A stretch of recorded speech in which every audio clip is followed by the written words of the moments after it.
मैं डॉक्टर अनामिका चौधरी आज आपके समक्ष खंड 4 सेवा क्षेत्र के अंतर्गत इकाई 11 का अध्ययन करेंगे, जो कि सेवा क्षेत्र की विशेषताओं से संबंधित है। इकाई 10 में आपने सेवा क्षेत्र के बारे में गहन अध्ययन किया है। आइए अब उसी सेवा क्षेत्र की विशेषताओं को आज के कार्यक्रम में रखते हैं। प्रस्तुत इकाई को पढ़ने के बाद आप निम्नलिखित में सक्षम हो सकेंगे। पहला, सेवा क्षेत्र के घटकों को चित्रित करने में, सेवा क्षेत्र की दो बुनियादी विशेषताओं की रूपरेखा तैयार करने में, भारत में 1950 से 2014 की अवधि में सकल घरेलू उत्पाद में विभिन्न क्षेत्रों की प्रवृत्ति पर चर्चा में, कृषि और औद्योगिक क्षेत्रों के साथ सेवा क्षेत्र की हालिया यानी 2013 से 2017 की वृद्धि की रूपरेखा की तुलना करने में, साथ ही भारत में व्यापक सेवा क्षेत्र के प्रमुख घटक उप क्षेत्रों की विशेषताओं की व्याख्या करने में, अनौपचारिक सेवा क्षेत्र पर एक नोट लिख पाने में भी सक्षम हो सकेंगे और साथ ही भारत में नीतिगत चुनौतियों के निहितार्थ सहित सेवा क्षेत्र में रोजगार सकल मूल्य वृद्धि यानी जीवीए अंश भागों की एक अंतर्राष्ट्रीय रूपरेखा की प्रस्तुति करने में भी सक्षम हो सकेंगे। किसी भी अर्थव्यवस्था में तीन क्षेत्र होते हैं। प्राथमिक क्षेत्र जो कृषि से संबंधित है, द्वितीयक क्षेत्र जो औद्योगिक क्षेत्र से संबंधित है, जो माल के विनिर्माण से संबंधित रहता है, और तृतीयक क्षेत्र जो सेवा क्षेत्र से संबंधित है। भारत में सेवा क्षेत्र का इतना विकास पिछले कुछ दशकों में ही हुआ है। स्वतंत्रता के समय भारतीय अर्थव्यवस्था प्राथमिक क्षेत्र पर बहुत अधिक निर्भर थी, लेकिन अब यह सेवा क्षेत्र है जो आर्थिक विकास को गति देता है। भारतीय अर्थव्यवस्था में सेवा क्षेत्र का योगदान बहुत बड़ा है। यह भारतीय सकल घरेलू उत्पाद प्राथमिक और द्वितीयक क्षेत्रों के संयुक्त से भी अधिक 50% से अधिक इसका हिस्सा है और इसके अलावा इसमें सबसे अधिक श्रम उत्पादकता है। सेवा क्षेत्र क्या है? हालांकि आपने इकाई 10 में इसका अध्ययन किया है, तो पुनः विशेषताओं को पढ़ने से पहले जानते हैं कि सेवा क्षेत्र क्या है। हाल के वर्षों में आईटी से संबंधित सेवाओं में उल्लेखनीय वृद्धि हुई है। वे सभी सेवाएं तृतीयक क्षेत्र के अंतर्गत आती हैं। वास्तव में कोई भी अमूर्त उत्पाद यानी वे सभी उत्पाद जिन्हें छुआ नहीं जा सकता है लेकिन केवल मूल्य द्वारा महसूस किया जा सकता है, सेवा क्षेत्र के अंतर्गत आते हैं। इस क्षेत्र में स्वास्थ्य सेवा, पर्यटन, वित्तीय सेवाएं, प्रसारण, आईटी सक्षम सेवाएं आदि शामिल हैं। सेवा क्षेत्र एक अत्यधिक संगठित क्षेत्र है जिसके लिए उच्च स्तर की शिक्षा और कौशल की आवश्यकता होती है। यह प्राथमिक और द्वितीयक क्षेत्रों के विकास में भी मदद करता है। उदाहरण के लिए, आजकल कृषि को अधिक कुशल और बेहतर बनाने के लिए प्रौद्योगिकी का उपयोग किया जाता है। इसी तरह कोई भी उद्योग बैंकिंग और स्वास्थ्य सुविधाओं के बिना काम नहीं कर सकता। इस तरह तृतीयक क्षेत्र अन्य दो क्षेत्रों की भरपूर सहायता करता है। कोई भी उद्योग ऐसे क्षेत्र में स्थापित नहीं किया जा सकता जहां सड़क या बैंक उपलब्ध ना हो। खरीदे गए उत्पाद का अच्छी तरह से उपयोग नहीं किया जा सकता अगर इसकी बिक्री के बाद सेवा की गारंटी नहीं है। इस प्रकार अर्थव्यवस्था के दो प्रमुख क्षेत्रों कृषि और उद्योग का समर्थन करने के लिए अनिवार्य रूप से कुछ सेवाएं आवश्यक हैं। इसलिए कुल आर्थिक गतिविधियों के आधार पर अर्थव्यवस्था के तीन क्षेत्रों में वर्गीकृत करने की बात कही गई है। प्राथमिक क्षेत्र, द्वितीयक क्षेत्र और तृतीयक या सेवा क्षेत्र। प्राथमिक क्षेत्र उन गतिविधियों को संदर्भित करता है जो कृषि, खनन, वानिकी, मत्स्य की ओर अन्य उत्पादों जैसे प्राकृतिक संसाधनों से प्राप्त उत्पादों पर आधारित हैं, जो सीधे प्रकृति से प्राप्त होते हैं।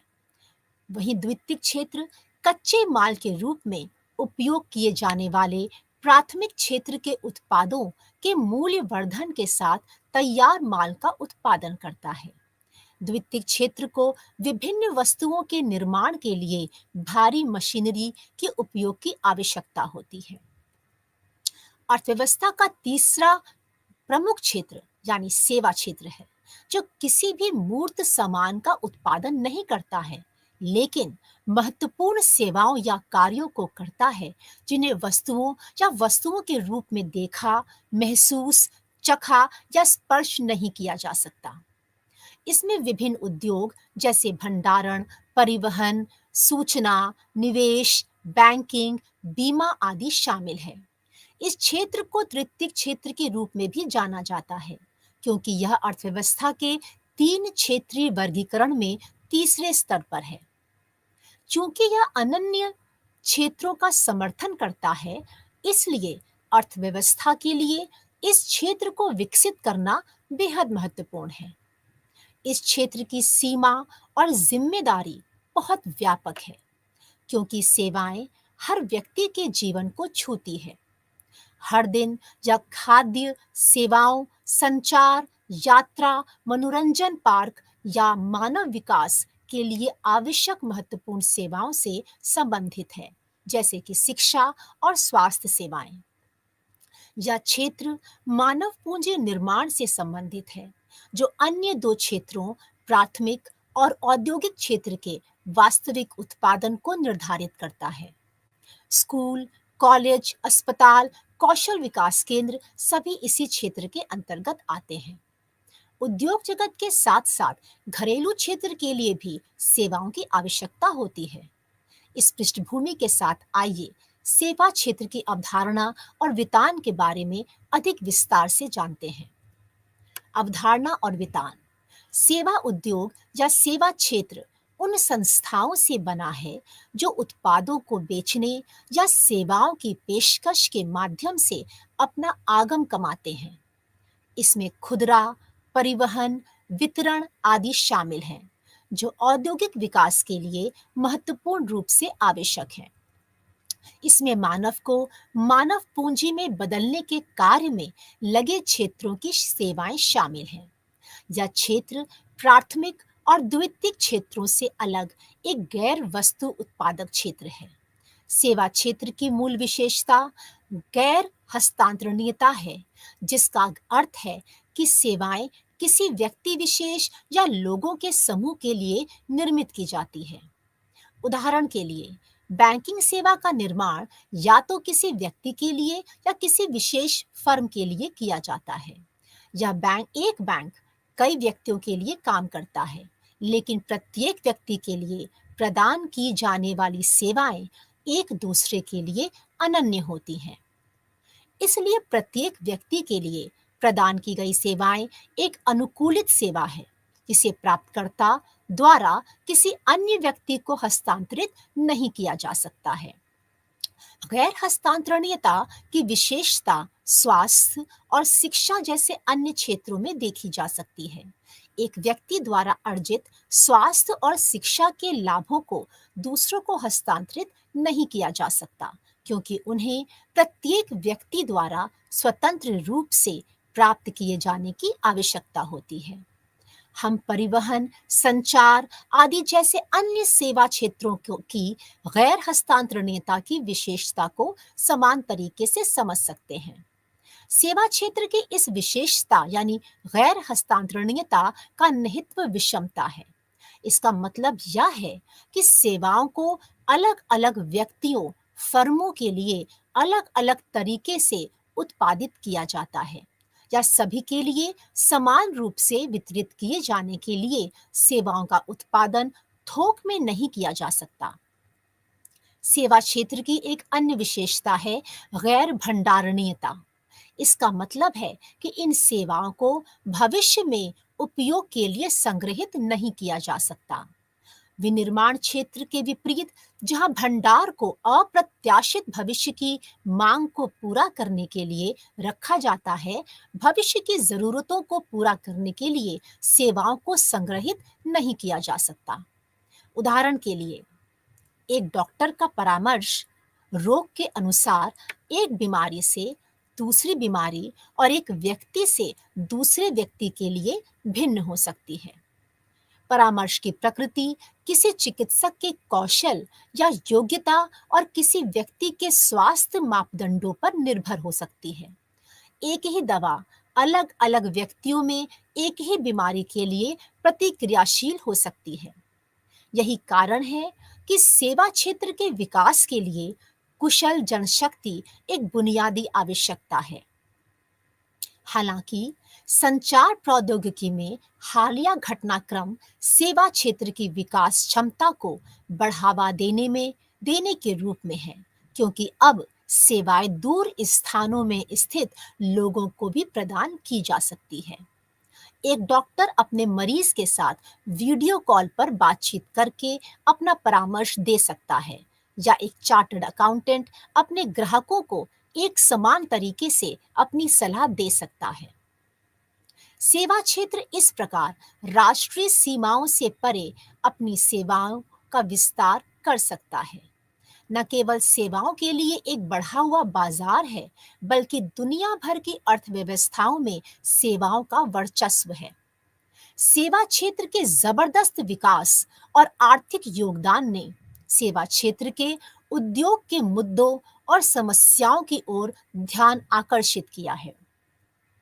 वैश्वीकरण के साथ सेवा क्षेत्र स्थानीय स्तर पर स्वामित्व वाले एक विशाल समूह में सेवा संगठनों के साथ एक विविध दृष्टिकोण के साथ उभरा है, जिनके आकार और संचालन विशाल अंतर्राष्ट्रीय निगमों जैसे एयरलाइंस, बैंकिंग, बीमा, दूरसंचार, होटल, माल परिवहन द्वारा होते हैं, तो रेस्टोरेंट, लॉन्ड्री, टैक्सी आदि जैसे छोटे व्यवसाय स्थानीय स्तर पर संचालित होते हैं। जीडीपी में अंश। स्वतंत्रता के समय सेवा क्षेत्र का जीडीपी में अंश 30% से कम था। अगले 30 वर्षों में धीरे-धीरे वृद्धि के बाद यह 1980 में 40% हो गया।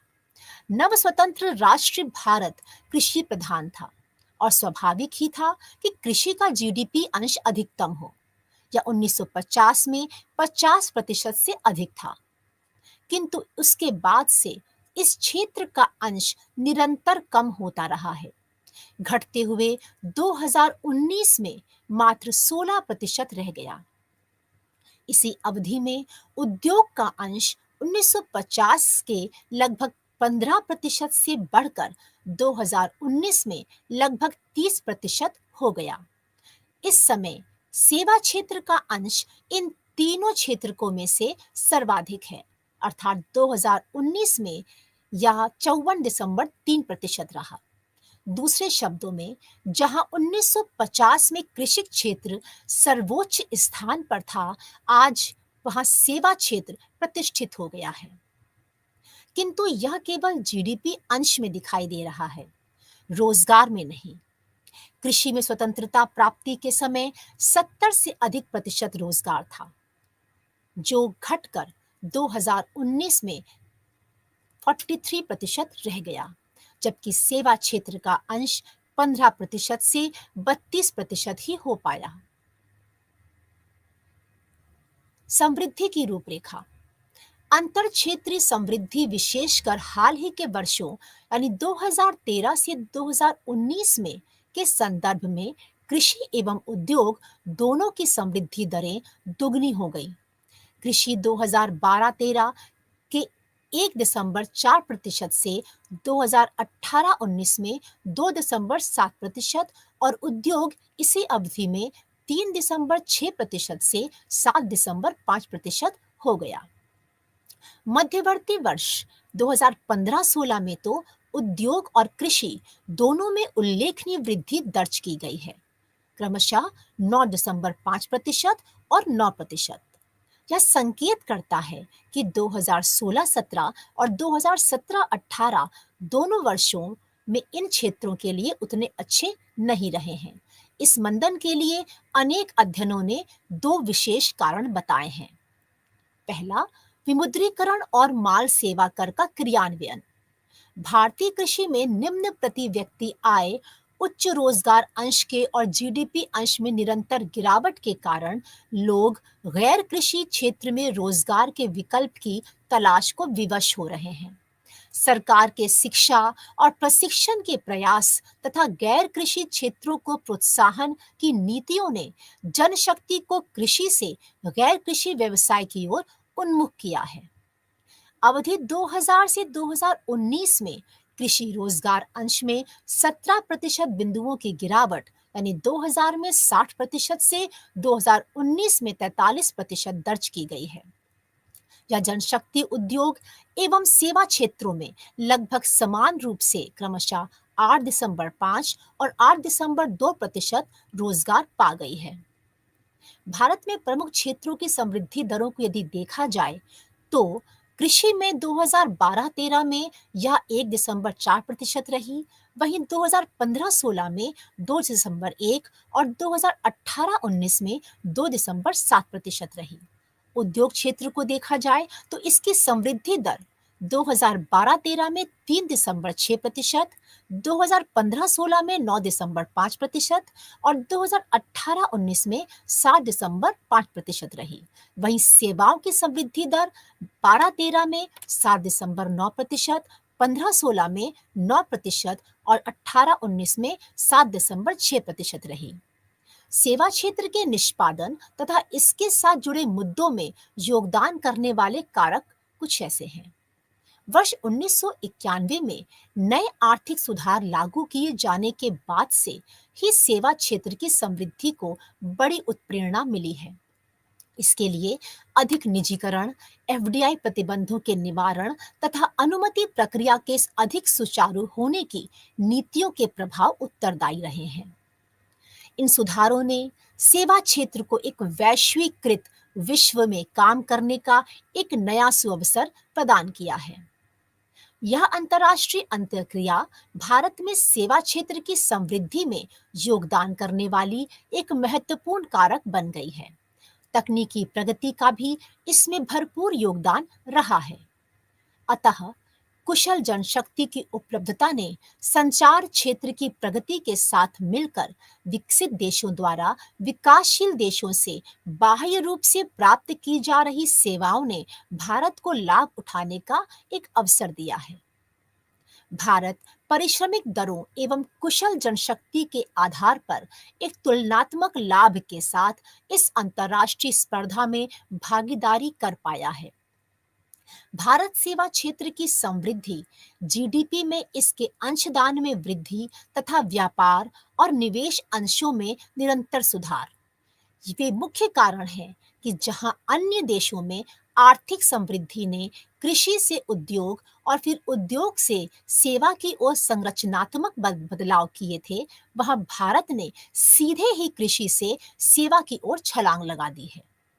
यह सब भी इस बात के साथ हो गया है जब हमारी शिक्षा व्यवस्था से स्कूलों, स्नातक पूर्व और अन्य उच्च प्रशिक्षितों का निर्गम एक इष्ट से न्यून स्तर का माना जा रहा है। अनेक सर्वेक्षणों, अध्ययनों द्वारा किए गए इस रहस्योद्घाटन ने ही भारत में शिक्षा क्षेत्र पर केंद्रित सुधारों की प्रेरणा दी है। परिणाम स्वरूप भारत कौशल रिपोर्ट 2019 के अनुसार बीटेक और बीई उपाधि धारकों की रोजगार प्राप्ति क्षमता 2017 के 42% से सुधरकर 2018 में 63% हो गई है। एमबीए जैसे अन्य प्रशिक्षण कार्यक्रमों ने भी ऐसे ही प्रगति दर्शाई है।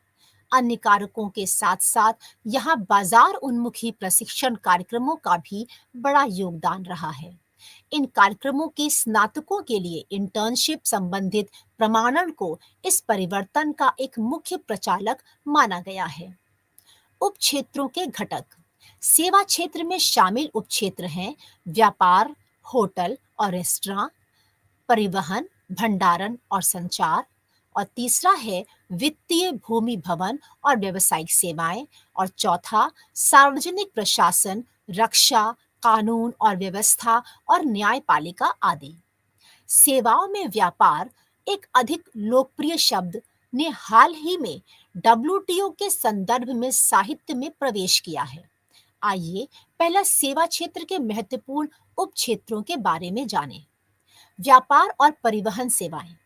व्यापार उत्पादों या सेवाओं की बिक्री और वितरण को संदर्भित करता है।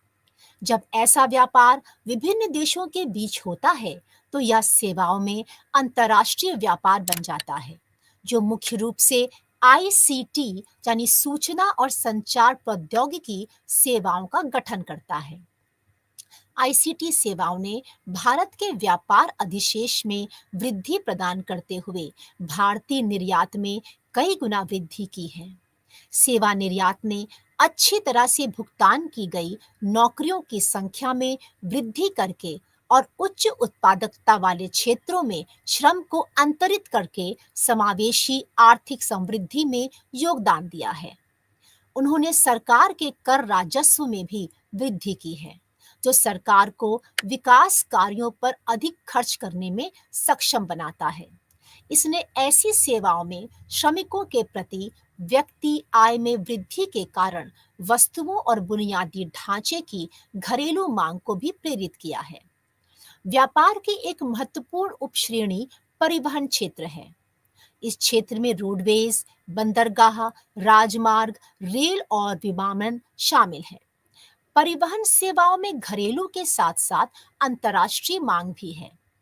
विमानन क्षेत्र में पर्यटन क्षेत्र के विकास को बढ़ावा देने के लिए भारत ने नए एफडीआई यानी प्रत्यक्ष विदेशी निवेश मानदंडों के तहत अच्छी संभावनाएं दी हैं। होटल और रेस्तरां पर्यटन क्षेत्र से जुड़ा एक और प्रमुख उपक्षेत्र है। बड़े सेवा क्षेत्र के इन सभी उपक्षेत्रों में एक चीज समान है, यानी इसमें नव प्रवर्तनों और समृद्धि की अपार संभावनाएं हैं। वित्तीय विनिर्माण और व्यवसायिक क्षेत्र। वित्तीय क्षेत्र में बैंकिंग क्षेत्र, स्टॉक एक्सचेंज और बीमा क्षेत्र सम्मिलित है। वर्ष 2001 के बाद से बैंकिंग क्षेत्र प्रतिवर्ष 10 से 12% की चक्रवृद्धि यानी औसत वार्षिक चक्रवृद्धि दर पर बढ़ा है।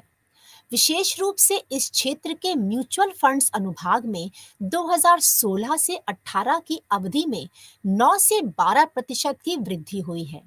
भारत का जीवन बीमा व्यवसाय 20% से अधिक की वृद्धि के दर के साथ सबसे बड़े वैश्विक बाजारों में 5वें स्थान पर है। गैर जीवन बीमा क्षेत्र जैसे ऑटोमोबाइल 15% की दर से बढ़ा है।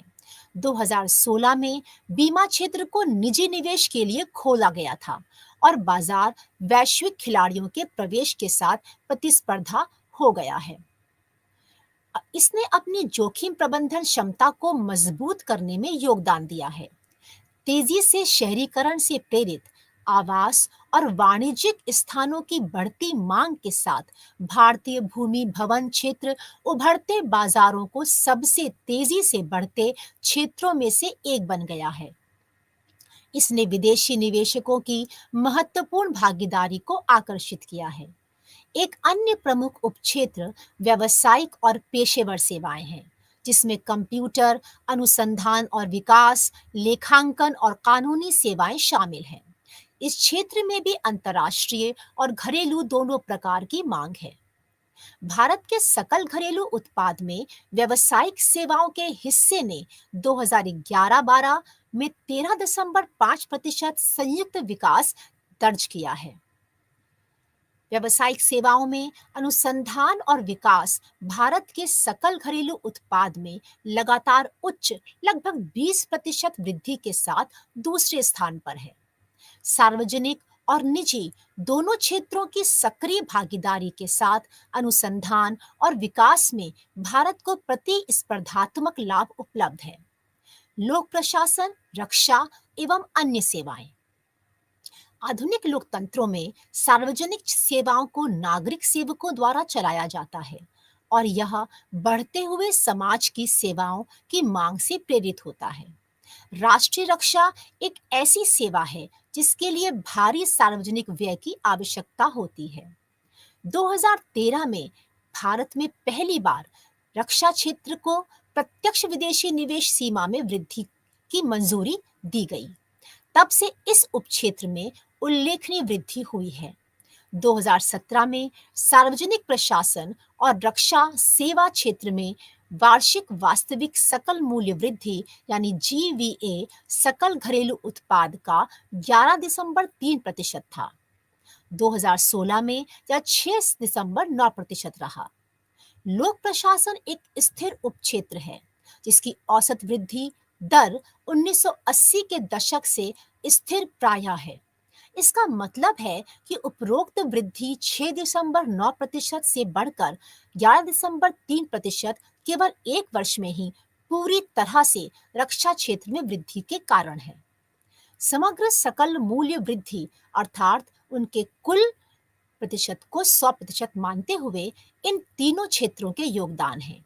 व्यापार, होटल, परिवहन और संचार का 47%, वित्त, बीमा, अचल संपत्ति और व्यावसायिक सेवाओं का 27% और व्यक्तिगत सेवाओं का 36%। अगर हम कुल अर्थव्यवस्था की सकल मूल वृद्धि यानी प्राथमिक, माध्यमिक व तृतीयक के रूप में 100% के रूप में इन तीन उप क्षेत्रों की हिस्सेदारी पर विचार करते हैं तो 2017 में उनकी प्रतिशत हिस्सेदारी कुछ इस प्रकार रही। व्यापार, होटल आदि का 7 दिसंबर 3%, वित्तीय अचल संपत्ति आदि का 6 दिसंबर 5% और सार्वजनिक प्रशासन, रक्षा आदि का 11 दिसंबर 2%। दूसरे शब्दों में 2017 में तीनों क्षेत्रों ने मिलकर देश को 25% सकल मूल्य वृद्धि प्रदान की थी। ध्यान दें कि यहाँ हम सकल मूल्य वृद्धि की बात कर रहे हैं, जो उत्पादन के मूल्य में से लागत को घटाने पर मिलती है। किंतु जब हम सकल घरेलू उत्पाद में 58% हिस्सेदारी की बात करते हैं, तो हम केवल उत्पादन के मूल्य की बात करते हैं। जैसा कि पहले कहा गया था, डब्ल्यूटीओ के संदर्भ में सेवाओं में व्यापार शब्द सेवाओं में व्यापार पर समझौते को संदर्भित करता है। समझौता आपूर्ति के 4 तरीकों के संदर्भ में सेवाओं को परिभाषित करता है। पहली प्रणाली, एक देश से दूसरे देश में आपूर्ति की जाने वाली सेवाओं जैसे बिजनेस, प्रोसेसिंग, आउटसोर्सिंग सेवाएं को दर्शाती है।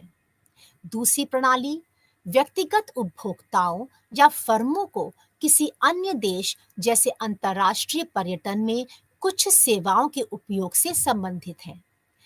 तीसरी प्रणाली, इसमें एक विदेशी कंपनी शामिल है जो किसी अन्य देश में सेवाएं प्रदान करने के लिए सहायक या शाखाएं स्थापित करती है। उदाहरण के लिए एक बैंक जो विदेशों में शाखा स्थापित करता है।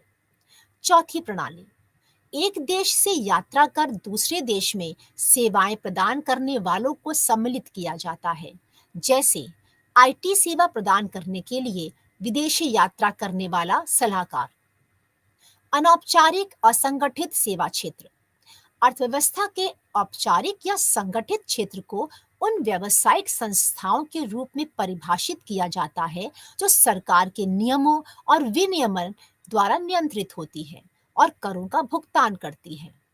इस तरह के नियम कर्मचारियों की सामाजिक सुरक्षा जरूरतों जैसे न्यूनतम मजदूरी, वेतन अवकाश, स्वास्थ्य कार्य क्षेत्र की व्याप्ति, वृद्धावस्था पेंशन आदि से संबंधित है। इस औपचारिक क्षेत्र के बाहर एक बड़ा खंड है जिसे अनौपचारिक या असंगठित क्षेत्र कहा जाता है, जो सरकार के नियमों और विनियमन के बाहर संचालित होता है और प्रायः करों का भुगतान भी नहीं करता। संगठित और असंगठित क्षेत्र दोनों में हर कर्मचारी का अलग-अलग अनुबंध होता है। उदाहरण के लिए, एक निजी लिमिटेड कंपनी में कुछ कर्मचारी स्थायी कर्मचारी होते हैं, जबकि कई अन्य दैनिक मजदूर होते हैं। दैनिक मजदूर जो अनौपचारिक क्षेत्र के अंतर्गत आते हैं कि सेवाओं को किसी भी दिन समाप्त किया जा सकता है। इसी तरह छोटे साझेदारी कंपनियों का मामला भी हो सकता है, जहां केवल कुछ कर्मचारियों के पास रोजगार की औपचारिक शर्त है, जबकि अधिकांश उच्च अनौपचारिक कर्मचारी ही होंगे।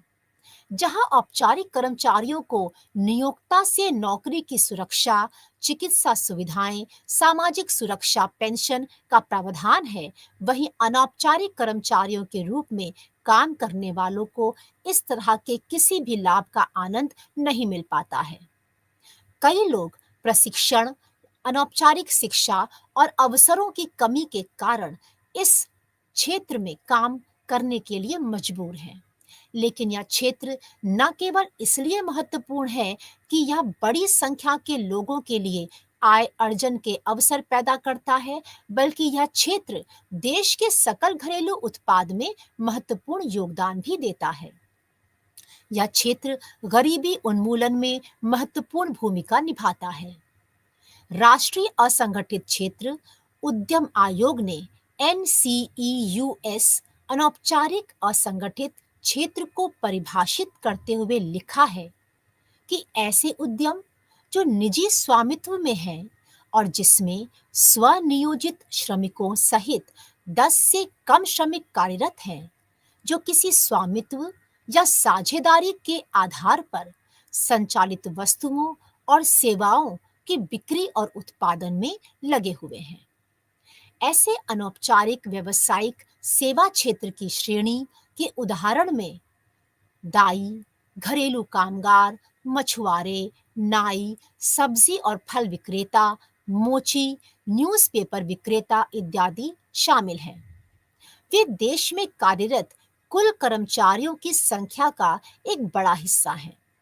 अनौपचारिक क्षेत्र ग्रामीण और शहरी दोनों में महत्वपूर्ण भूमिका निभाता है।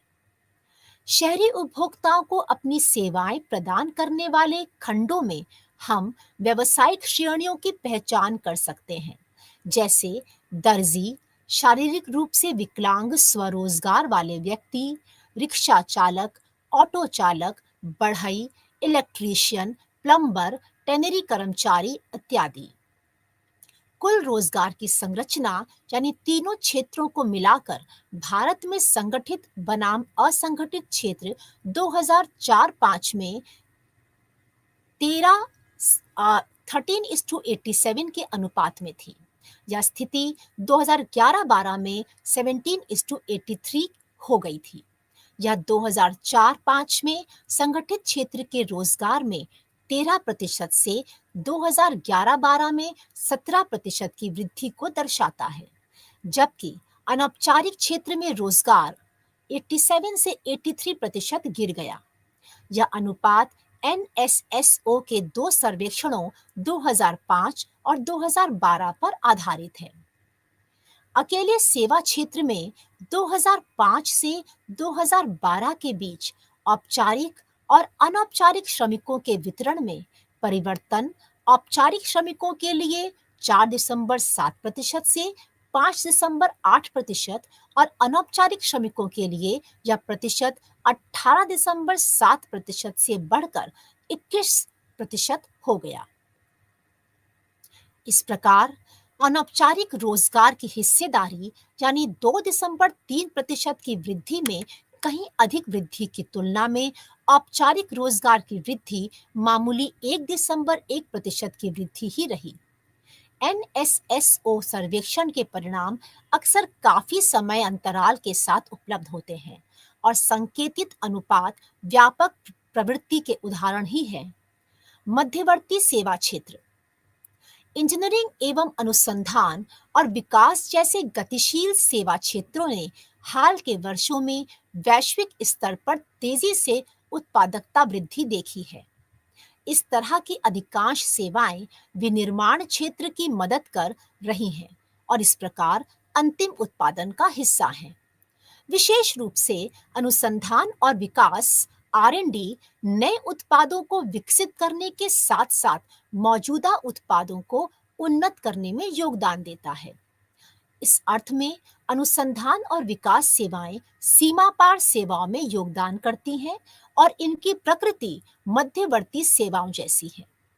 उदाहरण के लिए एक मोबाइल फोन को वस्तुओं में व्यापार माना जा सकता है। यह अंतिम उपभोक्ताओं द्वारा इस्तेमाल किए जाने वाला एक मूर्त पदार्थ है, लेकिन सेवा उद्योग से योगदान के बिना मोबाइल फोन उद्योग का कोई अस्तित्व नहीं है। हम सभी ने मोबाइल हैंडसेट के मॉडल और फीचर्स में लगातार बदलाव देखा है। उनके निर्माण के लिए अनौपचारिक क्षेत्र के प्रतिष्ठानों में 10 से कम श्रमिकों को रोजगार देने वाली छोटी इकाइयों द्वारा कई घटकों की आपूर्ति की जाती है। अंततः जब वे बन जाते हैं तो परिवहन और अन्य सेवाएं उत्पादों को उनके अंतिम गंतव्य तक पहुंचने में मदद करती हैं। आधुनिक उत्पाद इस प्रकार सेवा क्षेत्र के कई उद्यमों और श्रमिकों के योगदान के साथ मूल्य वर्धित वस्तुओं के समूह हैं। कुछ ऐसी सेवाएं जिनका उपभोग अंतिम उपभोक्ता सीधे करते हैं, लेकिन कई सेवाओं को मूर्त उत्पाद की प्रकृति की आवश्यकता नहीं होती है। वे पूर्व और बिक्री के बाद की सेवाओं के रूप में होती है। भारत में कुछ श्रमिकों के 45% से अधिक के लिए कृषि ही प्रमुख रोजगार है। उनमें से एक बड़ा वर्ग अनौपचारिक क्षेत्र से संबंधित है, अर्थात वे कृषि श्रमिक या लघु और सीमांत किसान हैं। सेवा क्षेत्र का रोजगार अंश भारत में 25 से 30% की सीमा में है। सेवाओं के योगदान का अंतर्देशीय प्रोफाइल प्रतिशत में यदि देखा जाए तो सकल मूल्य और रोजगार में इन क्षेत्रों का अध्ययन किया जा सकता है। भारत में जीडीपी 2015 में इसका जो प्रतिशत रहा सेवाओं के योगदान का वो 53.2% रहा। वहीं रोजगार 2016 में 28.6% रहा। चीन में 2015 में जीडीपी के अंतर्गत 49.7%, वहीं रोजगार 2016 में 42.4%। मेक्सिको में जीडीपी 2015 में इसकी वृद्धि दर 60.4% रही, वहीं रोजगार में 2016 में यह 61.2% रही। ब्राजील में जीडीपी 2015 में 72% रही, वहीं रोजगार में 2016 में 68.9% रही। इंग्लैंड में 79.9%, वहीं रोजगार में 80% रही। अमेरिका में जीडीपी 2015 में 79.3% और रोजगार में 2016 में 80% रही। यदि हम भारत और अन्य विकसित और विकासशील देशों में सेवा क्षेत्र में रोजगार की प्रवृत्ति की तुलना करते हैं तो भारत में सेवा क्षेत्र में रोजगार की हिस्सेदारी सबसे कम देखी जाती है। इस संबंध में एक ध्यान देने योग्य बात यह है कि अन्य देशों में सकल घरेलू उत्पाद में हिस्सेदारी और रोजगार अंश में एक अभिसरण है, लेकिन भारत में ऐसा नहीं है। इस प्रकार भारत एक बाहरी उदाहरण है जहां पर सकल घरेलू उत्पाद में सेवा क्षेत्र की हिस्सेदारी इस क्षेत्र के कुल रोजगार के लगभग दोगुना है, या कुछ 195 वर्षों के लिए 58% के करीब पहुंच गया है, या कुछ वर्षों के लिए 58% के करीब पहुंच गया है। इसका तात्पर्य है कि अन्य दो क्षेत्रों यानी प्राथमिक और द्वितीयक क्षेत्रों के सापेक्ष सेवा में श्रम उत्पादकता का स्तर उच्च है। हालांकि यह कोई विपरीत अभिलक्षण नहीं है। प्राथमिक और माध्यमिक क्षेत्र की गतिविधियों के उत्पादकता स्तर को बढ़ाने के लिए निहितार्थ यहाँ रेखांकित किया गया है। अन्य निहितार्थों में से कुछ इस प्रकार हैं। पिछले कई दशकों में सेवा क्षेत्र की अधिक वार्षिक वृद्धि दर के कारण समाज के मध्यम वर्ग में निरंतर वृद्धि हो रही है। भारत में इस वर्ष में लगभग 200 मिलियन लोग होने का अनुमान है। इससे प्राथमिक, माध्यमिक और उच्चतर माध्यमिक स्तरों पर अर्ध आलीशान वस्तुओं और शैक्षिक सेवाओं की मांग बढ़ रही है। वस्तु एवं सेवा कर यानी जीएसटी के कार्यान्वयन के से एक आम राष्ट्रीय बाजार बनने की उम्मीद है, जो समग्र कर बोझ को कम करेगा। इससे दीर्घ अवधि में लागतें कम होने की उम्मीद भी है, जिसके परिणाम स्वरूप सेवाओं की कीमतों में कमी होगी। यह सेवा क्षेत्र की वृद्धि और उत्पादन के लिए बहुगुण लाभों की एक अनुकूल प्रवृत्ति है। हालांकि भारत में गरीबों के लिए बड़े पैमाने पर सेवाओं के लिए पहुंच में असमानताएं हैं, जिनके पास स्वास्थ्य और शिक्षा जैसी बुनियादी सेवाओं तक पहुंच भी नहीं है। इसके लिए सामाजिक क्षेत्र के खर्च और परिणामों पर नीतिगत ध्यान देने की आवश्यकता है। भारत के कुल व्यापार में सेवा क्षेत्र का हिस्सा वैश्विक औसत से अधिक है और भारत सेवाओं के निर्यात आयात के शीर्ष 10 डब्ल्यूटीओ सदस्य देशों में से एक है। यह तथ्य नीति के मोर्चे पर उपयुक्त युक्तियों के साथ सेवा क्षेत्र में भारत की निर्यात प्रतिस्पर्धा को बढ़ाने के लिए आग्रह करता है। सेवा क्षेत्र का महत्व, जैसा कि पहले बताया गया है, भारतीय अर्थव्यवस्था में सेवा क्षेत्र का योगदान बेजोड़ है। यह जीडीपी का 50% से अधिक हिस्सा है। साथ ही भारत के शुद्ध राष्ट्रीय उत्पाद में तृतीयक क्षेत्र का हिस्सा सबसे अधिक है। सेवा क्षेत्र के महत्व को समझाने वाले कुछ बिंदु इस प्रकार हैं। बदौलत उत्पाद बनाने की प्रक्रिया में भी सुधार होता है। यह बदले में बाजार के विकास को सक्षम बनाता है, औद्योगिकीकरण को बढ़ावा देता है। औद्योगिक क्षेत्र तृतीयक क्षेत्र पर बहुत अधिक निर्भर करता है। उदाहरण के लिए, किसी उद्योग को चलाने के लिए कच्चे माल को एक स्थान से दूसरे स्थान पर ले जाना आवश्यक है। परिवहन तृतीयक क्षेत्र के अंतर्गत ही आता है। इसी तरह तैयार उत्पादों को बाजारों में वितरित करने की आवश्यकता होती है, जिसके लिए भी परिवहन की आवश्यकता होती है। इसके अलावा उद्योग के श्रमिकों के स्वास्थ्य की निगरानी स्वास्थ्य सेवा उद्योग द्वारा ही की जाती है। उद्योग के वित्त को कुछ वित्तीय संस्थान द्वारा संभाला जाता है, जो फिर से सेवा क्षेत्र के अंतर्गत ही आता है। उत्पादकता में वृद्धि, शिक्षा और स्वास्थ्य सेवा दोनों ही सेवा क्षेत्र के अंतर्गत आते हैं। जब किसी व्यक्ति को अच्छी शिक्षा और स्वास्थ्य सेवा तक उचित पहुंच मिलती है, तो उसकी उत्पादकता कम शिक्षा और खराब स्वास्थ्य वाले व्यक्ति की तुलना में अधिक बढ़ने की संभावना होती है। इसीलिए सेवा क्षेत्र श्रमिकों की उत्पादकता को बढ़ाकर अर्थव्यवस्था के समग्र स्वास्थ्य में सुधार करता है। जीवन की अच्छी गुणवत्ता, तृतीयक क्षेत्र में काम करने वाले कर्मचारियों के पास आमतौर पर जीवन की बेहतर गुणवत्ता होती है। वे अधिक पैसा कमाते हैं और कम खतरनाक परिस्थितियों में काम करते हैं। वे कई विलासिता का खर्च उठा सकते हैं, जिससे उनके जीवन की गुणवत्ता में सुधार होता है। बाजार वृद्धि, तृतीयक क्षेत्र उद्योगों में उत्पादित तैयार माल की गुणवत्ता में सुधार करता है। सेवा क्षेत्र की बदौलत उत्पाद बनाने की प्रक्रिया में भी सुधार होता है और यह बदले में बाजार के विकास को सक्षम बनाता है। सेवा क्षेत्र के कुछ लाभ को यदि देखा जाए तो वे निम्नलिखित हैं, जैसे कि यहाँ पर इन्वेंट्री की आवश्यकता नहीं होती, जो कि औद्योगिक क्षेत्र में एक महत्वपूर्ण स्थान रखती है। यह व्यवसाय के मालिक के दृष्टिकोण से सबसे महत्वपूर्ण लाभों में से एक है। चूंकि सेवा क्षेत्र अमूर्त उत्पादों की पेशकश पर निर्भर करता है, इसलिए माल और कच्चे माल को स्टोर करने के लिए अतिरिक्त स्थान की आवश्यकता नहीं होती है। यहाँ कौशल और विशेषज्ञता बेची जाती है, जिसके लिए इन्वेंट्री की आवश्यकता नहीं होती है। इससे उत्पादन की लागत भी कम हो जाती है। इसे शुरू करना आसान होता है।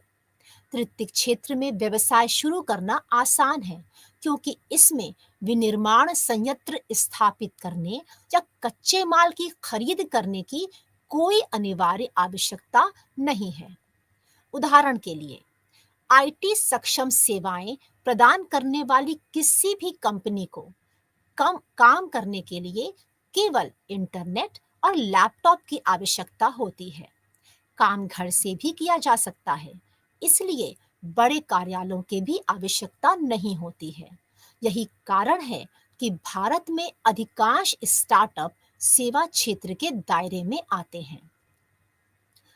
काम करने में लचीलापन, प्राथमिक और द्वितीयक क्षेत्र की नौकरियों के विपरीत तृतीयक क्षेत्र की नौकरियां काम करने में लचीलापन प्रदान करती हैं। एक कर्मचारी अपनी सुविधा और पसंद के आधार पर कहीं से भी काम कर सकता है। कोविड-19 महामारी के दौरान सेवा क्षेत्र के कर्मचारियों के लिए घर से काम करना सबसे आसान हो गया था। उच्च अनुकूलनशीलता। सेवा क्षेत्र की कंपनियां अधिक गतिशील होती हैं, अर्थात वे परिवर्तनों के साथ बेहतर ढंग से समायोजन कर लेती हैं। निष्कर्ष देखा जाए तो देश के आर्थिक विकास में सेवा क्षेत्र की बहुत बड़ी भूमिका है। यह देश के शिक्षित और कुशल युवाओं को रोजगार प्रदान करता है और देश के सकल घरेलू उत्पाद और जीवीए में महत्वपूर्ण अनुपात में योगदान देता है। इसके अलावा सेवा क्षेत्र आर्थिक संकट के दौरान भी लोगों को रोजगार देता है, क्योंकि अर्थव्यवस्था के संघर्ष के दौरान कुशल श्रमिकों की आवश्यकता बनी रहती है। सेवा क्षेत्र में वित्त, बैंकिंग, बीमा, रियल एस्टेट, दूरसंचार, स्वास्थ्य सेवा, शिक्षा, पर्यटन, आतिथ्य, आईटी और बीपीओ जैसे अमूर्त सेवाएं प्रदान करने वाले उद्योग शामिल हैं। और भारत के सेवा क्षेत्र का योगदान देखा जाए तो सेवा क्षेत्र भारत के सकल घरेलू उत्पाद में 50% से अधिक का योगदान देता है। जबकि कोविड-19 महामारी ने अर्थव्यवस्था के अधिकांश क्षेत्रों को नुकसान पहुंचाया, सेवा क्षेत्र इनमें सर्वाधिक रूप से प्रभावित हुआ, क्योंकि भारत के सकल मूल्य वर्धन ग्रॉस वैल्यू एडेड यानी जीवीए में इसकी हिस्सेदारी वर्ष 2019-20 में 55% से घटकर 2021-22 में 53% हो गई। भारत सॉफ्टवेयर सेवाओं के लिए एक प्रमुख निर्यात केंद्र है। भारतीय आईटी आउटसोर्सिंग सेवा बाजार में 2021 और 2024 के बीच 6 से 8% की वृद्धि होने का अनुमान है।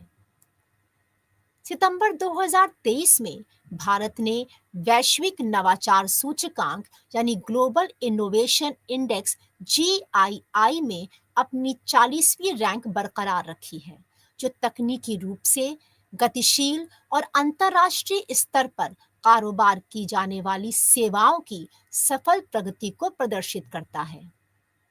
अप्रैल 2000 से दिसंबर 2023 के बीच भारतीय सेवा क्षेत्र 108 बिलियन अमेरिकी डॉलर मूल्य के एफडीआई प्रवाह का सबसे बड़ा प्राप्तकर्ता था। रथ के सेवा उद्योग से संबंधित चुनौतियां यदि देखी जाएं, तो उसमें पहली है अपर्याप्त भौतिक अवसंरचना। अपर्याप्त परिवहन नेटवर्क के कारण देरी होती है और व्यय बढ़ता है। भारत में रसद लागत सकल घरेलू उत्पाद का 14% है, जो विकसित देशों के औसत से 2 गुना है। डिजिटल अवसंरचना। ग्रामीण क्षेत्रों में सीमित हाई स्पीड इंटरनेट पहुंच तथा साइबर सुरक्षा और डेटा संरक्षण से संबंधित चिंताएं, जो ग्राहकों के विश्वास व अंतर्राष्ट्रीय अनुपालन मानकों को प्रभावित कर रही हैं। उदाहरण के लिए 2019 में भारतीय रेलवे खान-पान और पर्यटन निगम यानी Indian railways catering and tourism corporation IRCTC में हुए एक बड़े डेटा उल्लंघन ने लाखों उपयोगकर्ताओं की व्यक्तिगत जानकारी को उजागर कर दिया। कौशल विकास। शैक्षणिक पाठ्यक्रम का उद्योग जगत की आवश्यकताओं के साथ तालमेल न होना और अपर्याप्त व्यावसायिक प्रशिक्षण कार्यबल की कमी। विश्व बैंक के अनुसार 22% स्नातक कौशल अनुपयुक्त होने के कारण बेरोजगार माने जाते हैं और ये इस कार्यबल की कमी को बढ़ाता है। रोजगार कार्यप्रणाली।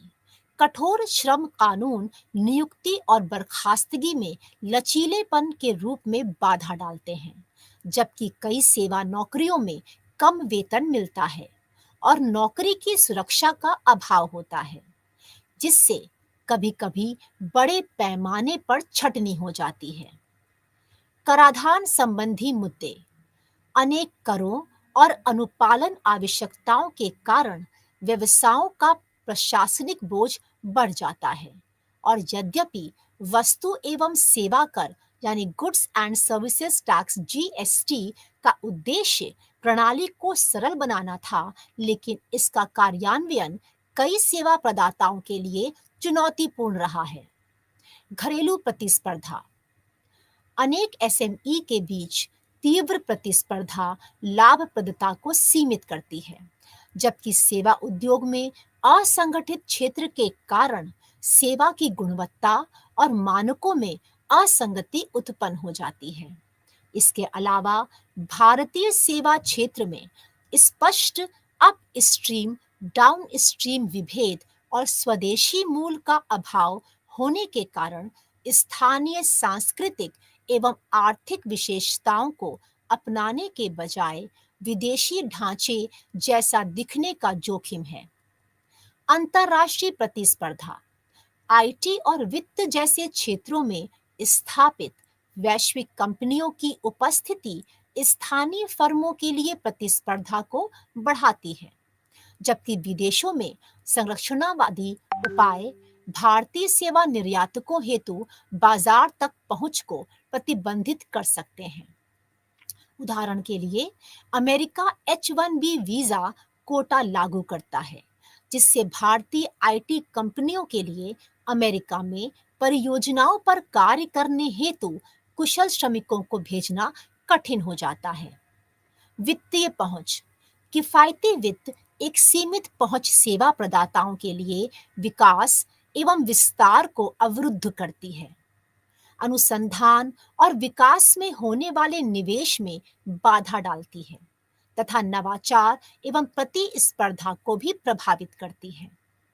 इससे पारंपरिक भौतिक प्रतिष्ठानों और अनेक डिजिटल समकक्षों के बीच प्रतिस्पर्धा एवं बाजार पहुंच में असमानता बढ़ जाती है। सेवा क्षेत्र में भारत के लिए संभावित अवसर क्या हैं?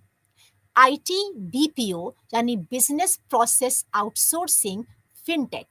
यह क्षेत्र भारत में एक प्रमुख नियोक्ता और सकल घरेलू उत्पाद में योगदान देने वाला क्षेत्र है, जिसमें कुशल आईटी पेशेवरों की बड़ी संख्या तथा फिनटेक उद्योगों के लिए सरकारी समर्थन से विकास की संभावनाएं बढ़ रही हैं।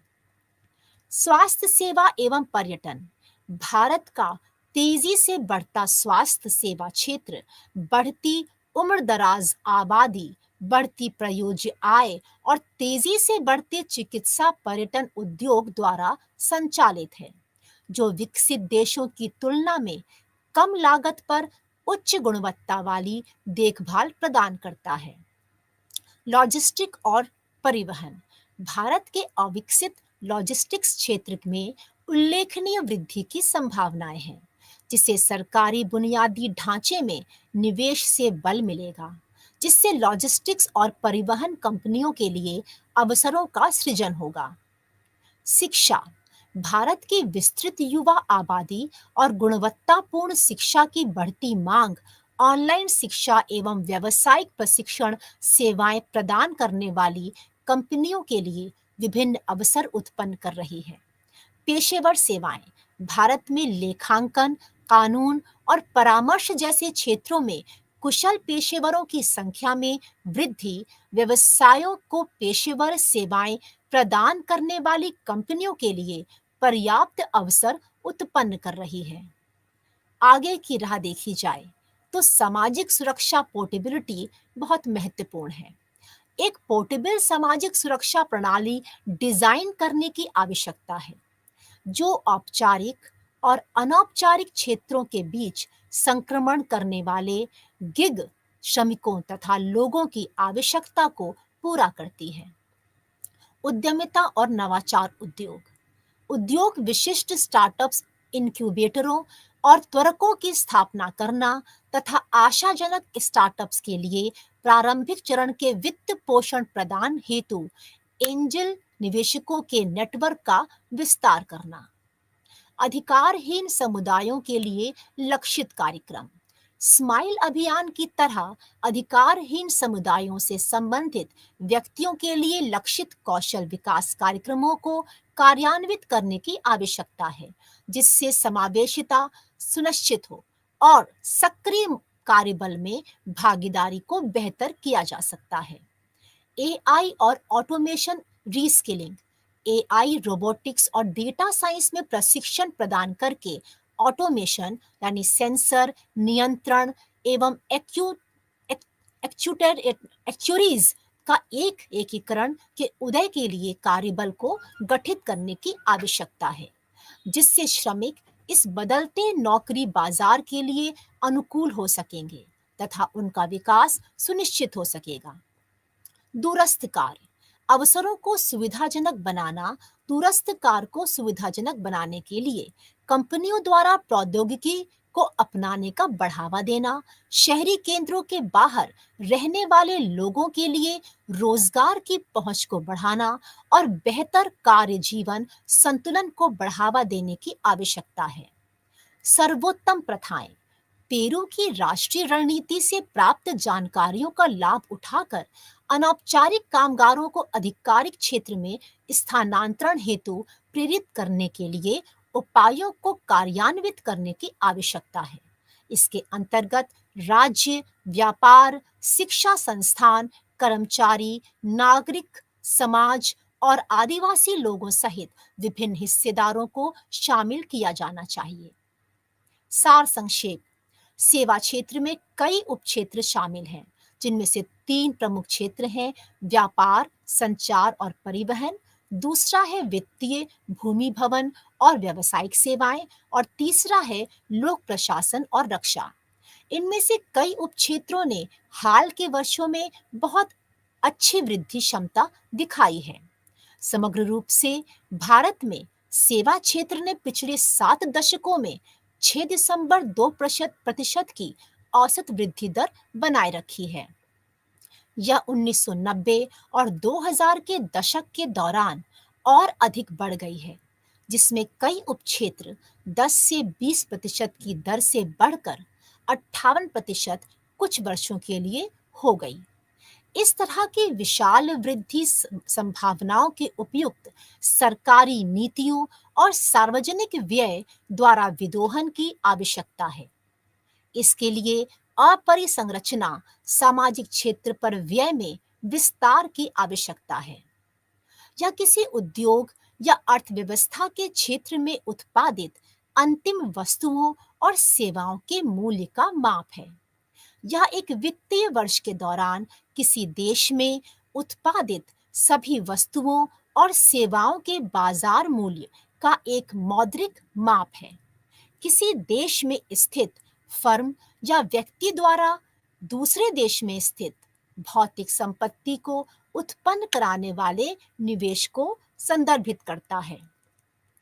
तो आज इस इकाई 11 के अंतर्गत हमने सेवा क्षेत्र की विशेषताओं का एक समग्र रूप से अध्ययन किया, और इसमें हमने आपके समक्ष जिन बातों को रखा उसमें जो उद्देश्य रहे वो हमारे उद्देश्य इस चीज को दर्शाते हैं कि सेवा क्षेत्र बाकी दोनों क्षेत्र यानी कि प्राथमिक और द्वितीयक क्षेत्र के तुलना में अधिक महत्वपूर्ण होता जा रहा है। इस इकाई को पढ़ने के बाद अब आप सक्षम होंगे कि सेवा क्षेत्र के घटकों को चित्रित कर सकें, साथ ही सेवा क्षेत्र की 2 बुनियादी विशेषताओं की रूपरेखा को भी तैयार कर सकें। इस इकाई को पढ़ने के बाद अब आप सक्षम होंगे कि भारत में 1950 से 2014 की अवधि में जो सकल घरेलू उत्पाद में विभिन्न क्षेत्रों की प्रवृत्ति कैसी रही। कृषि और औद्योगिक क्षेत्र के साथ साथ सेवा क्षेत्र की हालिया में जो वृद्धि है उसकी रूपरेखा की तुलना कर सकेंगे। भारत में व्यापक सेवा क्षेत्र के प्रमुख घटक उप क्षेत्रों की विशेषताओं को अब आप व्याख्या करने में सक्षम होंगे। अनौपचारिक सेवा क्षेत्र पर एक नोट लिख पाने में भी अब आप सक्षम होंगे। साथ ही भारत में नीतिगत चुनौतियों के निहितार्थ सहित सेवा क्षेत्र में रोजगार, सकल मूल्य वृद्धि, जीवीय अंश भागों की एक अंतर्राष्ट्रीय रूपरेखा की प्रस्तुति करने में भी अब आप सक्षम होंगे। इस इकाई के अध्ययन से आप इस बात से सरोकार कर सकेंगे कि स्वतंत्रता के समय जो भारतीय अर्थव्यवस्था प्राथमिक क्षेत्र पर निर्भर कर रही थी, अब वही सेवा क्षेत्र है जो आर्थिक विकास को एक गति दे रहा है।